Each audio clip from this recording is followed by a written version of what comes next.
আজি বতৰটো খুবেই ডাৱৰীয়া সো আজি ভাবিলো ৰেচিপি এটাকে ট্ৰাই কৰো কাঁচকলৰ বৰ আৰু ভাতকেৰেলাৰ বৰ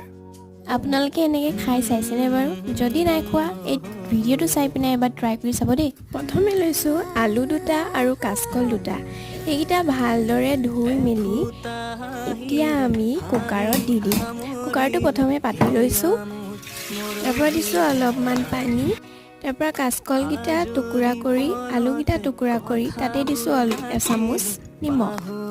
ভাতকেৰেলা বৰৰ কাৰণে লৈছো ভাতকেৰেলা দুটা আৰু আলু দুটা তাৰপৰা কুকাৰটো প্ৰথমে পাতি লৈ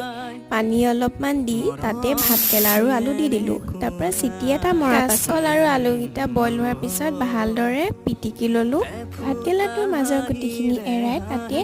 আলু পিটিকাখিনি ভৰাই দিব গৰম তেলত কাঁচকলৰ বৰ আৰু ভাতকেৰেলা বৰকেইটা দি দিলো